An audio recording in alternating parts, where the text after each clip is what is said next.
Welcome. This is Tom Fedorek. I'm a senior guide with the Public Education and Visitor Services Department at the Cathedral of St. John the Divine. We're the people who greet our visitors, lead tours, and answer questions. Once in a while, someone will ask, is it true that there's an old subway station underneath the cathedral? It's an intriguing question, and the answer will take us to an intriguing chapter in the cathedral's history. You're looking at an entrance to the cathedral's crypt. In a cathedral, the crypt is what would be called the basement in any other building. Here you see the crypt under construction in the 1890s. Do you see the construction workers in the lower right-hand corner? Back then, they wore derbies instead of hard hats. Take note of the vaulted tile ceiling. More about that later. Now, there is an urban legend that deep down in the crypt, there's a secret staircase that takes you to a tunnel leading to an abandoned subway station.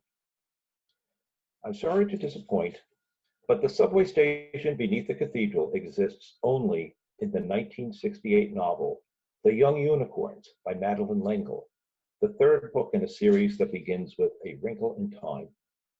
Madeleine L'Engle set her story in and around the cathedral, where for many years she was our librarian.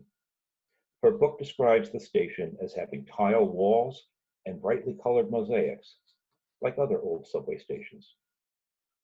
But behind the legend, there is a kernel of truth. It has to do with our original architects, George Louis Hines and Christopher Grant Lafarge.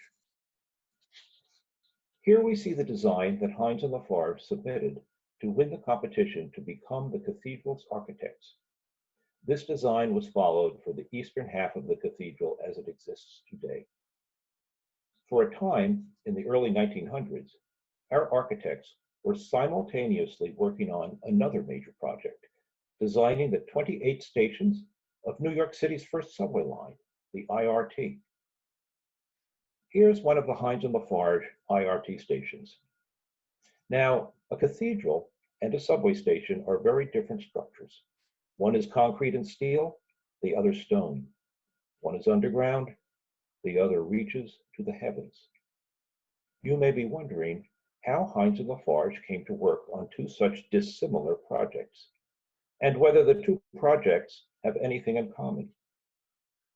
The link between the two projects is this man, August Belmont Jr. Belmont was a financier with a sideline breeding thoroughbred horses. More to the point, Belmont was the founder of the Interborough Rapid Transit Company, the IRT, which helped to finance, construct, and operate the city's first subway line. In 1898, as the planning for the subway was underway, Belmont's wife died. He decided to donate a chapel in her memory to the new cathedral that was just beginning to rise on Morningside Heights. He became acquainted with Hines and Lafarge as he worked with them on the design of the chapel. They so impressed him that he hired them as the subway's architects. Hines and Lafarge then called upon some of the same artisans and craft workers they'd engaged for the cathedral, resulting in some striking similarities in design. One such artisan was Raphael Guastavino, who'd invented a system for building vaulted ceilings of ceramic tiles based on techniques that had been used for centuries in Catalonia. Guastavino built the vaulted tile ceiling we saw in the crypt. You can see Guastavino vaulting in at least 100 other locations in New York City, like Grand Central Terminal and the Elephant House at the Bronx Zoo, which was also designed by Hines and Lafarge. Here we see the City Hall subway station that Hines and Lafarge designed as the showpiece of the IRT system. Fellow strap hangers, look at those chandeliers. Belmont was a shrewd businessman. He rightly reckoned that elegantly appointed subway stations would attract riders away from other mass transit. He charged Hines and Lafarge with making the stations as attractive as they were efficient.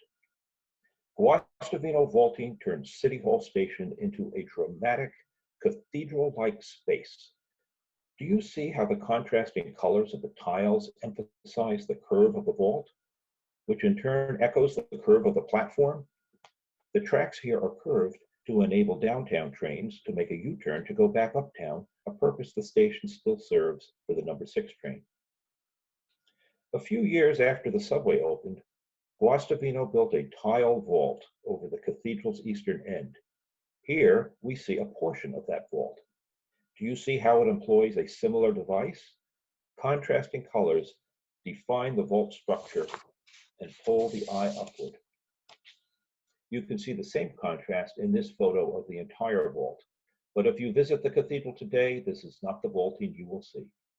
In 1939, it was demolished and replaced with a different monochromatic Guastavino vault to harmonize the cathedral's eastern half with the newly constructed nave in the west.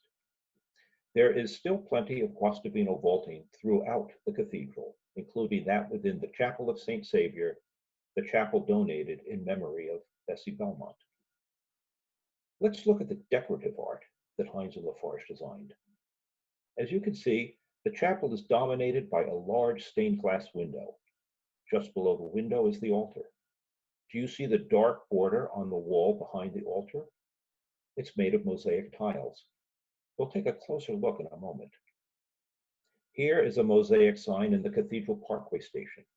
Hines and Lafarge employed mosaic to great effect in the subway. Large, reflective, and brightly colored, signs like these are easy for passengers to read. The Hines and Lafarge mosaic signage is now recognized worldwide as a New York City icon. Let's compare a close-up of the chapel's mosaic border above with the border on the Cathedral Parkway sign below. In both, we see an outer band of gold with adjacent bands in contrasting colors.